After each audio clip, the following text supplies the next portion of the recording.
Assalamualaikum warahmatullahi wabarakatuh. Selamat siang menjelang sore dan salam sejahtera untuk kita semua. Tabi pun. Sebelum kita mulai pelajaran hari ini, terlebih dahulu kita berdoa sesuai dengan agama dan kepercayaan kita masing-masing. Berdoa mulai. Berdoa selesai. Anak-anakku, sebelum Bapak memberikan materi pada hari ini, terlebih dulu Bapak akan memperkenalkan diri. Karena ada kata pepatah, siapa tak kenal maka tak sayang. Supaya anak-anak merasa sayang kepada Bapak, baiklah Bapak akan memperkenalkan diri terlebih dahulu. Nama Bapak Suharmaji dengan panggilan Pak Aji. Bapak dilahirkan di Kabupaten Banyuwangi yaitu pada tanggal 10 Juli tahun 1969. Pendidikan terakhir Bapak yaitu S2 Magister Manajemen Pendidikan yang disingkat MMPD. Tempat tugas sebagai guru di SMP Negeri 1 Baradatu yang diberi tugas tambahan sebagai kepala sekolah. Alamat rumah Bapak yaitu di Kelurahan Tiwalak Pasar, Kecamatan Baradatu, Kabupaten Waikanan. Nah, itu anak-anak biodata Bapak secara singkat. Jika anak-anak ke Baradatu, silahkan singgah ke rumah Bapak. Anak-anak pelajar SMP Kabupaten Waikanan yang Bapak banggakan. Pada hari ini melalui siaran pendidikan RRI Waikanan di gelombang 103,6 FM, Bapak akan menyampaikan materi mata pelajaran pendidikan kewarganegaraan. Doa Bapak semoga hari ini anak-anak dalam keadaan sehat. Jika di antara kalian ada yang dalam keadaan kurang sehat, mudah-mudahan cepat sembuh.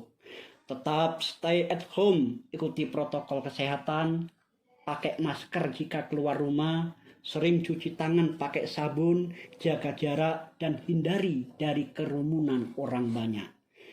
Baiklah, sebelum kita mulai pelajaran, Bapak ingatkan untuk menyiapkan terlebih dahulu buku paketnya, pena, dan buku tulis jika diperlukan.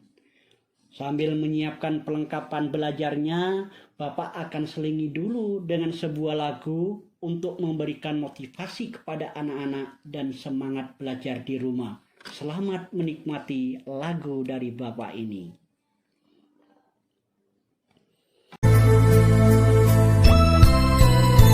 Duhai engkau siswa-siswiku yang kini sedang jauh dariku, meski kami sangat rindu, apa daya corona memisahkan kita. Cinta bukan hanya di mata, cinta hadir di dalam jiwa. Walaupun tak pernah jumpa, tak mengapa. Dunia maya mempertemukan antara kita. Harap selalu bersemangat, belajar dengan giat hingga tercapai cita-cita yang kau inginkan.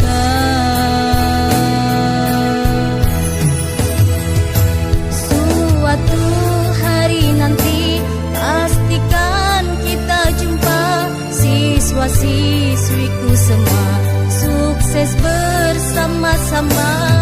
Doaku takkan lupa untuk kalian semua, sehat dan bersemangat, belajar dengan giat. Bukan hayalan yang aku berikan, tapi ilmu yang bermanfaat. Karena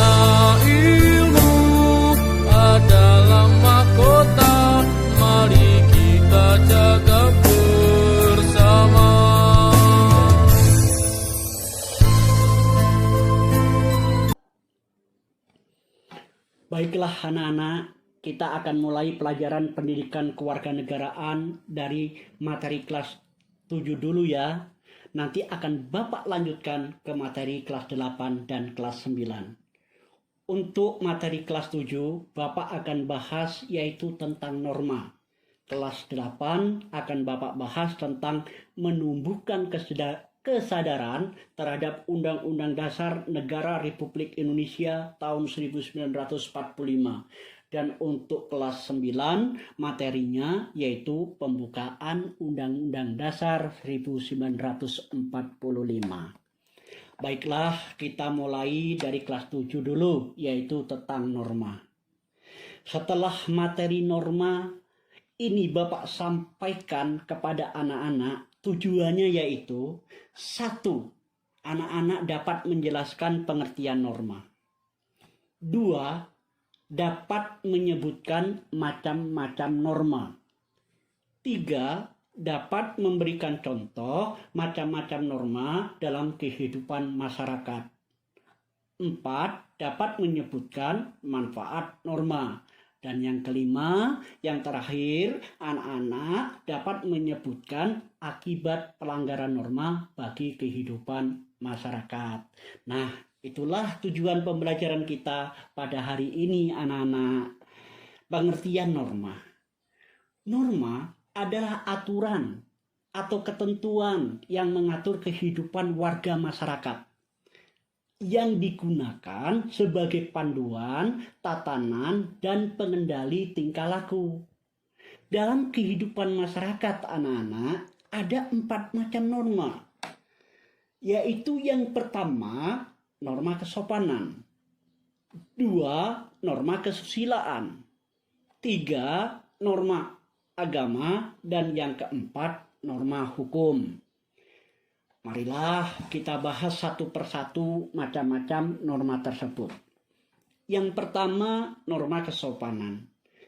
Norma kesopanan adalah peraturan hidup yang bersumber dari pergaulan hidup manusia.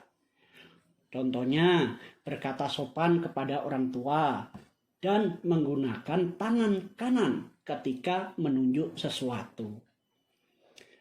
2. Norma kesusilaan, yaitu peraturan hidup yang bersumber dari suara hati manusia. Contohnya, tidak mengambil dompet seseorang yang terjatuh dan tidak mencontek waktu ulangan atau saat ujian. Yang ketiga, norma agama. Norma agama adalah peraturan hidup yang bersumber dari wahyu Tuhan. Contohnya, melaksanakan ajaran sesuai dengan yang dianutnya dan menjauhi segala larangan yang diatur dalam kitab suci agama. Misalnya, Bapak contohkan agama Islam, perintah melaksanakan ibadah puasa. Dalam surat Al-Baqarah, Allah telah berfirman, ini yang bagi yang beragama Islam. Ya ayyuhalladzina amanu kutiba alaikumusiyam kama kutiba alal ladzina min qablikum la'allakum tattaqun. Artinya anak-anak, hai orang-orang yang beriman, diwajibkan kamu berpuasa sebagaimana orang-orang yang terdahulu supaya kamu menjadi orang yang bertakwa. Artinya anak-anak, umat yang beragama Islam melaksanakan ibadah perintah puasa pada bulan Ramadan contohnya itu adalah melaksanakan norma, yaitu norma agama yang sumbernya dari kitab suci Al-Quran. Dan yang keempat yaitu norma hukum.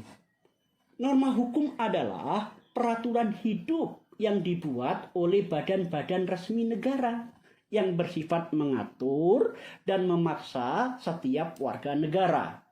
Contohnya, kewajiban memiliki SIM dan menggunakan helm bagi pengendara kendaraan bermotor. Anak-anak pelajar SMP Kabupaten Waikanan yang Bapak banggakan, ada beberapa manfaat mentaati norma bagi diri sendiri, bagi anak-anak. Yaitu yang pertama, manfaatnya membuat hidup ini menjadi tenang. Yang kedua, membuat pergaulan menjadi rukun, tertib, dan damai. Dan yang ketiga, mengendalikan tingkah laku agar sesuai dengan aturan norma. Dan sebaliknya, ada beberapa akibat pelanggaran norma bagi masyarakat, bagi kita. Antara lain yaitu yang pertama, mengakibatkan perselisihan, pertengkaran, dan kekacauan.